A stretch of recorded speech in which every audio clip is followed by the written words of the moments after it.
আসসালামু আলাইকুম। বিজয় দিবসের শুভেচ্ছা সহ স্বাগত জানাচ্ছি আরটিভি রাতের সংবাদে। আপনাদের সাথে আছি আমি ফারজানা তানি। শুরুতেই জানিয়ে দিচ্ছি মার্কেন্টাইল ব্যাংক সংবাদ শিরোনাম। এবারে জানাবো বিস্তারিত সংবাদ।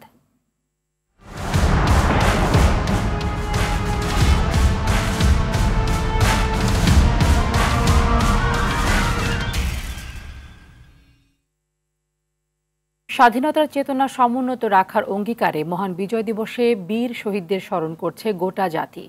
ভোরে সাভারে স্মৃতিসৌধে শ্রদ্ধা নিবেদন করেন রাষ্ট্রপতি মোহাম্মদ শাহাবুদ্দিন ও অন্তর্বর্তী সরকারের প্রধান উপদেষ্টা ডক্টর মোহাম্মদ ইউনূস। রাষ্ট্রীয় শ্রদ্ধা শেষে স্মৃতিসৌধে জনতার ঢল নামে। এ সময় উপদেষ্টারা বলেন, 2024-এর বিজয়ের মধ্য দিয়ে স্বাধীনতা পূর্ণতা পেয়েছে। জাতীয় স্মৃতিসৌধ থেকে ফিরে আরও জানাচ্ছেন জাহিদ রহমান।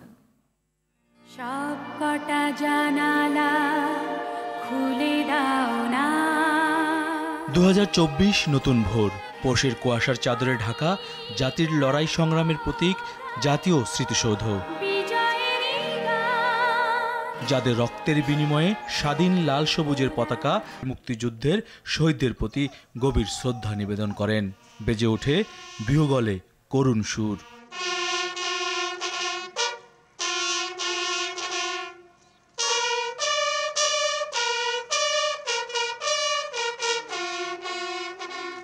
ভোরের আলো ফোটার সাথে সাথে শহীদ বেদিতে ফুল দিয়ে শ্রদ্ধা নিবেদন করেন প্রধান উপদেষ্টা ডক্টর মোহাম্মদ ইউনূস। সঙ্গে ছিলেন পূর্ব তিমুরের প্রেসিডেন্ট জোসে রামোস হোর্তা। পরে প্রধান বিচারপতি, 3 বাহিনীর প্রধান, কূটনীতিক ও বিভিন্ন মন্ত্রণালয়ের পক্ষ থেকে উপদেষ্টারা বীর শহীদদের প্রতি শ্রদ্ধা নিবেদন করেন। শ্রদ্ধা জানিয়ে উপদেষ্টারা 71-এর মতো 24-এর শহীদদের আত্মত্যাগের বিনিময়ে রাষ্ট্র গঠনের সুযোগ অবহেলা না করে সবাইকে ঐক্যবদ্ধ হওয়ার আহ্বান জানান। আমরা স্মরণ করছি আমাদের মহান স্বাধীনতা সংগ্রামের সকল শহীদদের এবং আমাদের জুলাই অভ্যুত্থানের শহীদদেরকে আমরা শ্রদ্ধার সাথে স্মরণ করছি। প্রজন্মের জন্য এই বিজয় দিবসটাই মনে হয় বোধ বুদ্ধি হওয়ার পরে একটা প্রকৃত বিজয় দিবস হিসেবে আমরা উদযাপন করছি। এর আগের বিজয় দিবসগুলোতে আমরা বিজয়কে উদযাপন করব, স্বাধীনভাবে কথাই বলতে পারতাম না। স্বাধীন মুক্তভাবে বিজয় দিবস উদযাপন করতে পারছি। আমরা চাচ্ছি যে বাংলাদেশ এই স্বাধীনতা ধরে রাখুক এবং জনগণ আমাদের সাথে এবং সব দায়িত্বশীল মানুষের সাথে জনগণ একসাথে চলুক এবং বাংলাদেশ ঐক্যবদ্ধ হোক।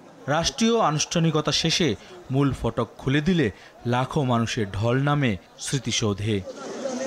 5 আগস্ট ছাত্র জনতার গণ অভ্যুত্থানে নতুন বাংলাদেশের সূচনা হয়েছে।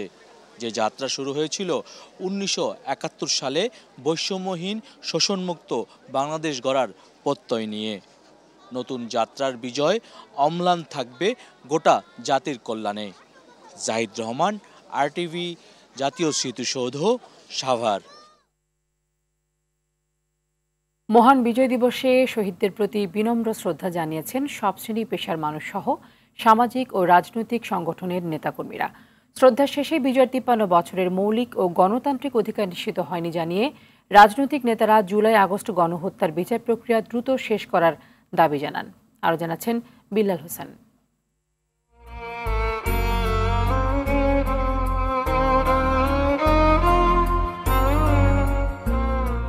মহান বিজয় দিবসের ভোরের আলো ছড়িয়ে পড়তেই সর্বস্তরের মানুষের পদচারণায় মুখরিত হয়ে ওঠে জাতীয় স্মৃতিসৌধ। লাখো শহীদের রক্তের বিনিময়ে অর্জিত স্বাধীনতার বীর সন্তানদের ফুলের শ্রদ্ধা জানাতে আসে সামাজিক সংগঠন সহ বিভিন্ন শ্রেণী পেশার মানুষ। সবার প্রত্যাশা বৈষম্যহীন মানবিক রাষ্ট্রের। লাস্ট কিছু বছর স্বাধীনতা আমরা মনে হয়েছে যে হরণ হয়েছে, আমরা আবার পুনরায় আমাদের স্বাধীনতা পেয়েছি এবং আশা করি এটা আমরা ধরে রাখতে পারব। আগে নিজেকে পরিবর্তন করি, তাহলেই দেশ পরিবর্তন। শ্রদ্ধা জানায় বিএনপি, বৈষম্য বিরোধী ছাত্র আন্দোলন সহ বিভিন্ন রাজনৈতিক দল। 71 যে আকাঙ্ক্ষা ছিল তা আমাদের পূরণ হয়নি বলেই 24 কিন্তু গঠিত হয়েছে, সংগঠিত হয়েছে এবং 24 মানুষের জীবন দিয়ে নতুন একটি গণ অভ্যুত্থান সংগঠিত করতে হয়েছে। কখনো এরশাদ পরিবার, কখনো মুজিব পরিবার, কখনো জিয়া পরিবার। আমরা চাই যে জনগণের এই রাষ্ট্রটা হবে। বাঙালি জাতি কারো কাছে মাথা নত করার মতো নয়। বিএনপির স্থায়ী কমিটির সদস্য ডাক্তার এজেড জাহিদ হোসেন বলেন, দ্রুত গণতান্ত্রিক পরিবেশ ফিরে আসলে স্বস্তি আসবে দেশে। স্বাধীনতা সার্বভৌমত্বের পদপীঠে সমবেত হয়েছে তার একটি মাত্র কারণ, জনগণ তার অধিকার ফেরত চায়। জনগণ তার অধিকার প্রয়োগ করতে চায়। জাতীয় নাগরিক কমিটির দাবি, নির্বাচনের আগেই ফ্যাসিস্ট আওয়ামী লীগের বিচার নিশ্চিতের আর নতুন রাষ্ট্র বিনির্মাণে সবাইকে ঐক্যবদ্ধ থাকার আহ্বান জানান ভিপি নূর। ফ্যাসিবাদের পতনে এবং নতুন রাষ্ট্র বিনির্মাণে ঐক্যবদ্ধ হয়েছিলাম।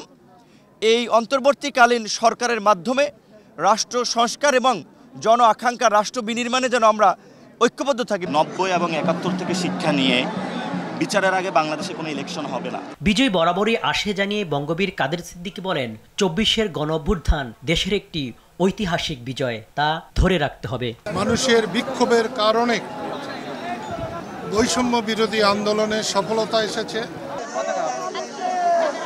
লাখো শহীদের রক্তের বিনিময়ে অর্জিত স্বাধীনতার সুফল পেতে হলে 1971 ও জুলাই আগস্ট চেতনাকে ধারণ করে স্বাধীনতার সার্বভৌমত্ব সুরক্ষার পাশাপাশি বৈষম্যহীন ও দুর্নীতিমুক্ত দেশ গড়তে জাতি বর্ণ নির্বিশেষে সবাইকে এগিয়ে আসতে হবে, এমনটাই প্রত্যাশা স্মৃতিসৌধে আসা সর্বস্তরের জনগণের। সাভার জাতীয় স্মৃতিসৌধ থেকে বিল্লাল হোসেন, RTV। বাঙালির বীরত্বের এক অবিস্মরণীয় গৌরবময় দিনে জাতির শ্রেষ্ঠ সন্তানদের প্রতি শ্রদ্ধা জানিয়েছেন বিভিন্ন শ্রেণী পেশার মানুষ। ভোর থেকে বিভিন্ন সামাজিক ও সাংস্কৃতিক সংগঠনের পাশাপাশি স্কুল কলেজের শিক্ষার্থীরা ফুল, ব্যানার ও ফেস্টুন নিয়ে জাতীয় স্মৃতিসৌধ প্রাঙ্গণে জড়ো হন। ৭১-এ অর্জিত মুক্তিযুদ্ধের মধ্য দিয়ে এগিয়ে যাবে দেশ, পাশাপাশি তরুণ প্রজন্মকে সঠিক ইতিহাস জানার আহ্বান জানিয়েছেন শ্রদ্ধা জানাতে আসা মানুষ। আরও জানাচ্ছেন AR বাদল। বিজয়ের প্রথম প্রহরে জাতীয় স্মৃতিসৌধে শ্রদ্ধা জানাতে ঢল নামে লাখো মানুষের। গৌরবমাখা এদিনের সাক্ষী হতে ছোট বড় সবাই ভিড় করেন সাভারের নবীনগরের স্মৃতি বিজড়িত এই স্থানে। রাষ্ট্রের গুরুত্বপূর্ণ ব্যক্তিরা চলে যাওয়ার পরে একে একে শ্রদ্ধা জানান সবাই। শ্রদ্ধা শেষে তারা বলেন, দেশ ও জাতির স্বার্থে সবাইকে কাজ করা উচিত। দেশে যেন হানাহানি, অশান্তি না থাকে, সেই প্রত্যাশাও ছিল তাদের কণ্ঠে। জিম্মিমূলক অবস্থান থেকে বেরোনোর জন্যই আসলে 24-এর এই বিপ্লবটা সংগঠিত হয়েছে। এটাই প্রত্যাশা যে নতুন বিজয় দিবসে দেশের কাছ থেকে ভালো কিছু আশা করি, যাতে সব নাগরিকের স্বাধীনতা বা সব নাগরিক যাতে সুস্থ সুন্দরভাবে থাকতে পারে, এটাই প্রত্যাশা। বিজয় দিবসের জন্য আমি ঘুরতে এসেছি বাবার সাথে। আমরা চাই বৈষম্যহীন বাংলাদেশ, যেখানে কোনো বৈষম্য থাকবে না, কোনো ভেদাভেদ থাকবে না। চেতনা যদি নাই থাকতো তাহলে তো 24-এর বিজয় আসতো না। আমি চাই আমাদের বিজয়টা এমনই হোক যেন আমরা বলতে পারি যে আমরা সুখে আছি, শান্তি আছি, আমরা একটা সোনার বাংলাদেশে আছি। এদিকে মহান বিজয় দিবস উপলক্ষে রাজধানীর রাজারবাগ পুলিশ লাইন্স স্মৃতিসৌধে মুক্তিযুদ্ধের বীর শহীদদের প্রতি শ্রদ্ধা জানিয়েছেন স্বরাষ্ট্র উপদেষ্টা অবসরপ্রাপ্ত লেফটেন্যান্ট জেনারেল মোহাম্মদ জাহাঙ্গীর আলম চৌধুরী ও পুলিশ মহাপরিদর্শক বাহারুল আলম। বিজয় দিবসকে কেন্দ্র করে রাজধানীর বায়তুল মোকাররম জাতীয় মসজিদে দেশ ও জাতির কল্যাণে পবিত্র কোরআন খতম ও দোয়া মাহফিলের আয়োজনও করা হয়। এ সময় 1971-এর মুক্তিযুদ্ধে শহীদদের আত্মার মাগফিরাত কামনা করা হয়। এছাড়া 24-এর জুলাই আগস্টে শহীদ ও আহতদের জন্য বিশেষ দোয়া ও মোনাজাত করা হয়। AR বাদল, RTV, ঢাকা। বিজয় দিবসকে কেন্দ্র করে ভারতের প্রধানমন্ত্রীর একটি পোস্ট নিয়ে তীব্র প্রতিক্রিয়া জানিয়েছেন অন্তর্বর্তী সরকারের আইন উপদেষ্টা আসিফ নজরুল। আর একে সার্বভৌমত্বের প্রতি আঘাত হিসেবে দেখছেন বৈষম্য বিরোধী ছাত্র আন্দোলনের আহ্বায়ক হাসনাত আবদুল্লাহ। নরেন্দ্র মোদীর করা পোস্ট নিয়ে নিজেদের ফেসবুকে এই প্রতিক্রিয়া জানিয়েছেন তারা। মোদীর করা পোস্টটি সংযুক্ত করে আসিফ নজরুল লেখেন, 16 ডিসেম্বর 1971-এ বাংলাদেশের বিজয়ের দিন। ভারত ছিল এই বিজয়ের মিত্র, এর বেশি কিছু না। আর হাসনাত আবদুল্লাহ এই পোস্টকে বাংলাদেশের সার্বভৌমত্ব ও অখণ্ডতার প্রতি সরাসরি হুমকি বলে উল্লেখ করেন। মোদি তার ফেসবুক পেজে 16 ডিসেম্বর 1971 ভারতের অর্জন হিসেবে একটি পোস্ট দিয়েছেন। 63 শব্দের ওই পোস্টে 16 ডিসেম্বর ঘিরে কোথাও বাংলাদেশের কথা উল্লেখ করেননি এবং ছিল না মুক্তিযুদ্ধ প্রসঙ্গ। 2025 সালের শেষে অথবা 2026 সালের শুরুর দিকে জাতীয় নির্বাচন অনুষ্ঠিত হতে পারে, এমনটাই জানিয়েছেন অন্তর্বর্তী সরকারের প্রধান উপদেষ্টা ডক্টর মোহাম্মদ ইউনূস। সকালে জাতির উদ্দেশ্যে দেয়া ভাষণে তিনি এই কথা জানান। অপপ্রচার বন্ধে গণমাধ্যমকে সত্য প্রচারের আহ্বান জানান তিনি। ছাত্রদের ঐক্য এখনও মজবুত আছে উল্লেখ করে ডক্টর ইউনূস বলেন, নতুন বাংলাদেশ গড়ার সংকল্পে তারা অটুট আছেন। আরও জানাচ্ছেন অধরা ইয়াসমিন। সবাইকে আমার সালাম জানাচ্ছি।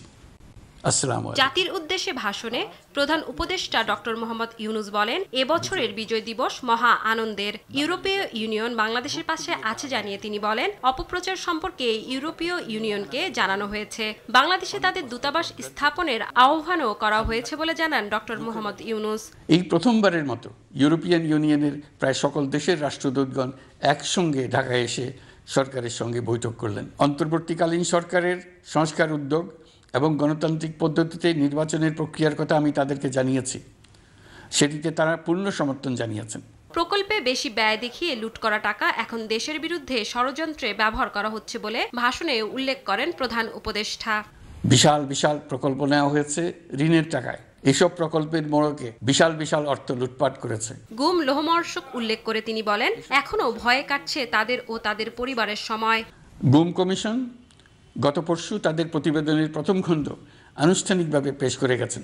ঘটনাচক্রে যারা এখনো বেঁচে আছেন তাদের ভয়, হঠাৎ যদি ওই জালেমরা আবার ক্ষমতায় আসে তাহলে তাদের প্রতি এরা নৃশংসতম হবে। গত সরকারের ঘৃণ্যতম অধ্যায়ের ঐতিহাসিক দলিল হিসেবে এই প্রতিবেদন অমর হয়ে থাকবে। নির্বাচন কমিশন সংস্কার সহ ভোট কবে হবে সেই তথ্যটিও জাতির উদ্দেশ্যে জানান প্রধান উপদেষ্টা। শতভাগ ভোটার কেন্দ্রে আসবে, রাজনৈতিক দলগুলোকে এমন পরিবেশ তৈরিরও আহ্বান জানান তিনি। তবে রাজনৈতিক ঐকমত্যের কারণে আমাদেরকে যদি অল্প কিছু সংস্কার করে ভোটার তালিকা নির্ভুলভাবে তৈরি করার ভিত্তিতে নির্বাচন সম্পন্ন করতে হয়, তাহলে 2025 সালের শেষের দিকে নির্বাচন অনুষ্ঠান হয়তো সম্ভব হবে। জুলাই আগস্টে হত্যায় জড়িত পতিত সরকারের দোষরদের বিচার উন্মুক্ত রাখা হয়েছে। চাইলে রেকর্ড করে প্রচার করতে পারবেন সাংবাদিকরা। আমি দেশের গণমাধ্যম কর্মী ও জনগণের প্রতি আহ্বান জানাই, বিশ্বের কাছে দেশের প্রকৃত চিত্র তুলে ধরুন। অপপ্রচারের বিরুদ্ধে সত্যই হোক আমাদের হাতিয়ার। অধরা ইয়াসমিন, RTV, ঢাকা। প্রধান উপদেষ্টা নির্বাচনের একটি ধারণা দিয়েছেন, কিন্তু বিএনপি ধারণা নয় নির্দিষ্ট রোড ম্যাপ চেয়েছে বলে মন্তব্য করেছেন বিএনপি স্থায়ী কমিটির সদস্য সালাউদ্দিন আহমেদ। আর স্থায়ী কমিটির আরেক সদস্য মির্জা আব্বাস বলেছেন, সরকার দ্রুত সময়ের মধ্যে জনগণের ভোটাধিকার ফিরিয়ে দেবে। বিজয় দিবস উপলক্ষে বিএনপির প্রতিষ্ঠাতা ও সাবেক রাষ্ট্রপতি জিয়া রহমানের সমাধিতে শ্রদ্ধা নিবেদনের পর বিএনপি নেতারা এসব কথা বলেন। সাকিবুর রহমানের রিপোর্টে বিস্তারিত। বিজয় দিবসে শ্রদ্ধা জানাতে সকাল থেকেই বিএনপির প্রতিষ্ঠাতা শহীদ প্রেসিডেন্ট জিয়াউর রহমানের সমাধিতে জড়ো হতে থাকেন বিএনপির নেতাকর্মীরা। স্লোগানে স্লোগানে মুখর হয়ে ওঠে পুরো প্রাঙ্গণ। তরুণ প্রজন্ম নতুন একটি স্বনির্ভর গণতান্ত্রিক বাংলাদেশ প্রত্যাশা করে। আবার আমাদের দেশকে সারা বিশ্বের কাছে নতুনভাবে আমরা রিপ্রেজেন্ট করব। দেশকে সংস্কার যেমন করতে হবে, রাষ্ট্র সংস্কার, সাথে সাথে দেশ এবং জনতার দিকে আমাদের খেয়াল রাখতে হবে। এই 24 আমাদের স্পিরিট ছিল, সেই স্পিরিটটাকে আপনারা ব্যর্থ হতে দিবেন না। নতুন বাংলাদেশ চাই, একটা গণতান্ত্রিক, মানবিক, মানুষের, জনগণের বাংলাদেশ চাই আমরা। বিএনপি সিনিয়র নেতাদের পক্ষ থেকে শ্রদ্ধা জানানো হয়। শ্রদ্ধা জানানো শেষে দলটির স্থায়ী কমিটির সদস্য সালাউদ্দিন আহমেদ বলেন, প্রধান উপদেষ্টা নির্বাচন বিষয়ে ধারণা দিয়েছেন, কিন্তু বিএনপি সরকারের কাছে সুনির্দিষ্ট রোডম্যাপ চায়। শুধুমাত্র ধারণা নয়, দিন তারিখ মাস ক্ষণ সহ সুনির্দিষ্ট একটি রোডম্যাপ তিনি আমাদের সামনে, জাতির সামনে প্রকাশ করবেন, তুলে ধরবেন। বিএনপির আরেক স্থায়ী কমিটির সদস্য মির্জা আব্বাস নির্বাচন নিয়ে প্রধান উপদেষ্টার বক্তব্যকে স্বাগত জানিয়ে বলেন, অন্তর্বর্তী সরকার সুষ্ঠু নির্বাচন দিয়ে জনগণের হাতে ক্ষমতা দেবেন।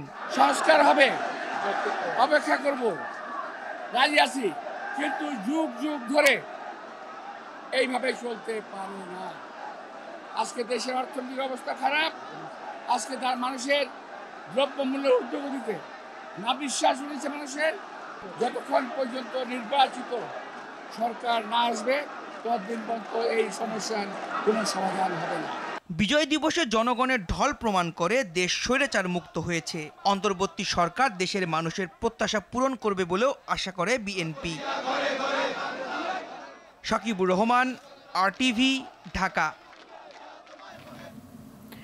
একটা গোষ্ঠীর স্বাধীনতা হাইজ্যাক করে পারিবারিক সম্পত্তি বানিয়েছিল অভিযোগ করে কোনো ব্যক্তি, পরিবার ও দল যেন 24-এর দ্বিতীয় স্বাধীনতা হরণ করতে না পারে, সেজন্য পাহারাদারির ভূমিকা পালনে দেশবাসীর প্রতি আহ্বান জানালেন জামায়াতে ইসলামীর আমির ডাক্তার শফিকুর রহমান। মহান বিজয় দিবস উপলক্ষে ঢাকা মহানগর দক্ষিণ জামায়াত আয়োজিত শোভাযাত্রা পূর্ব সমাবেশে এ কথা বলেন তিনি। মুক্তিযুদ্ধে সবার অবদানকে অস্বীকার করে মুক্তিযুদ্ধের চেতনার নামে আওয়ামী লীগ দেশ শোষণ করে তাবেদারি রাষ্ট্রে পরিণত করেছিল বলেও অভিযোগ করেন জামায়াতের আমির। শোভাযাত্রাটি রাজধানীর পল্টন মোড় থেকে শুরু হয়ে প্রেস ক্লাব, মৎস্য ভবন, কাকরাইল ও বিজয়নগর ঘুরে একই জায়গায় গিয়ে শেষ হয়। তারা জাতিকে শোষণ করেছে, ধোঁকা দিয়েছে, জাতির উপর জুলুম করেছে, জাতির অধিকার কেড়ে নিয়েছে, জাতিকে দাসে পরিণত করেছে। দ্বিতীয় স্বাধীনতা, এই স্বাধীনতার প্রতি সম্মান দেখানো এখন আমাদের নাগরিক এবং জাতীয় দায়িত্ব। কোনো ব্যক্তি, কোনো পরিবার, কোনো গোষ্ঠী, কোনো দলের লোলক দৃষ্টির সামনে এটা যেন হারিয়ে না যায়, বাংলাদেশের জনগণকে পাহারা দিতে হবে। বাজারে সরবরাহ বৃদ্ধির লক্ষ্যে সব ধরনের ভোজ্য তেলের ওপর আগামী 31 মার্চ 2025 পর্যন্ত শুল্ক, কর ও ভ্যাট অব্যাহতি দেওয়া হয়েছে। পরিশোধিত ও অপরিশোধিত সানফ্লাওয়ার, ক্যানোলা, সয়াবিন ও পাম তেল আমদানিতে বিদ্যমান সব আমদানি শুল্ক, রেগুলেটরি ডিউটি এবং অগ্রিম আয়কর আগামী 31 মার্চ 2025 পর্যন্ত সম্পূর্ণ অব্যাহতি দিয়ে পৃথক 3টি প্রজ্ঞাপন জারি করেছে জাতীয় রাজস্ব বোর্ড। এসব পণ্যের আমদানি পর্যায়ে প্রদেয় মূসক 15% থেকে কমিয়ে 5% করা হয়েছে। তাই এসব পণ্যের ওপর আমদানি পর্যায়ে 5% মূসক ব্যতীত অন্য কোনো শুল্ক করাদি অবশিষ্ট রইল না। এর আগে গত 17 অক্টোবর ও 19 নভেম্বর জারি করা শুল্ক করাদি অব্যাহতির প্রজ্ঞাপন দুটি সয়াবিন ও পাম তেলের ক্ষেত্রে 15 ডিসেম্বর পর্যন্ত প্রযোজ্য ছিল।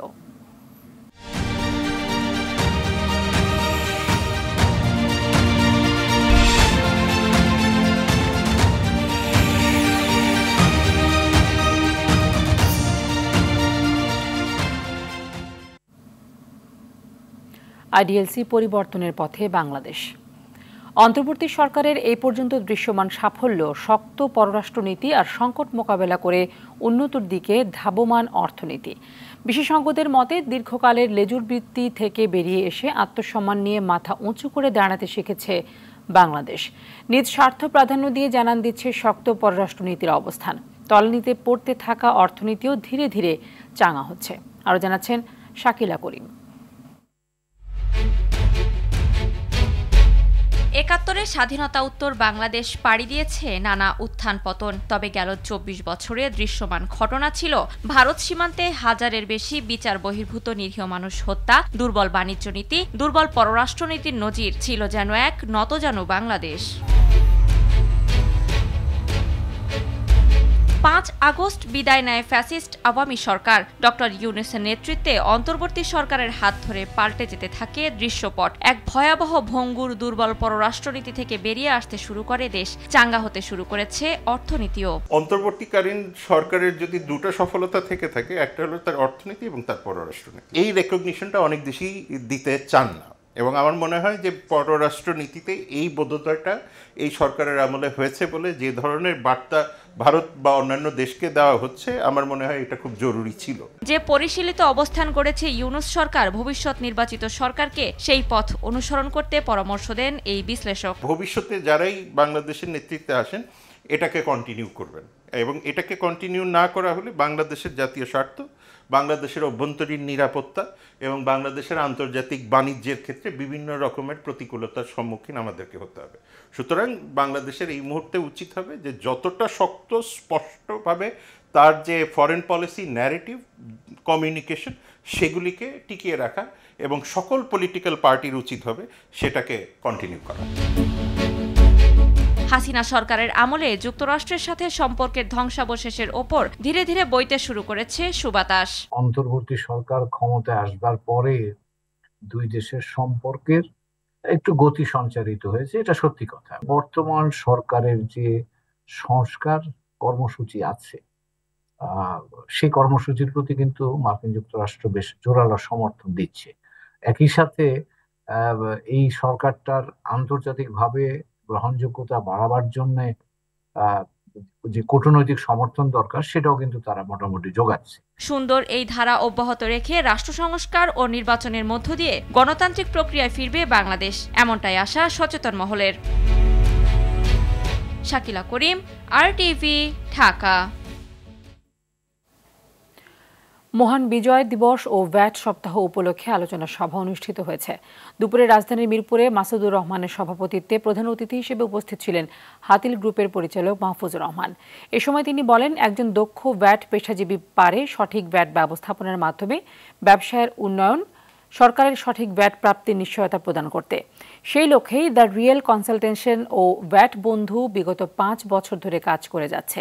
সভায় আরও উপস্থিত ছিলেন বিভিন্ন প্রতিষ্ঠানে কর্মরত ভ্যাট কর্মকর্তা সহ অন্যান্যরা।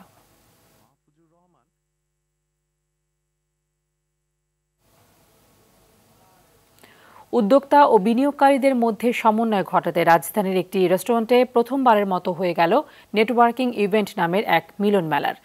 আর্টেমিসের উদ্যোগে এই আয়োজনে অংশ নেন 150-র মতো উদ্যোক্তা ও বিনিয়োগকারী। নিজেদের মধ্যে যোগাযোগ বাড়ার এমন প্ল্যাটফর্ম পেয়ে সবাই স্বস্তি প্রকাশ করেন। আশাবাদ ব্যক্ত করেন আগামীতে এমন আয়োজন আরও বেশি হওয়ার। আয়োজকরাও অংশগ্রহণকারীদের প্রত্যাশা বিবেচনায় প্রতি মাসে এমন আয়োজন করার সিদ্ধান্তের কথা জানান। পরে কেক কেটে আনন্দ উদযাপন করেন অংশগ্রহণকারীরা। রাতের সংবাদ এ পর্যন্ত। মধ্যরাতের সংবাদ 1টায় দেখার আমন্ত্রণ রইল। ধন্যবাদ সবাইকে।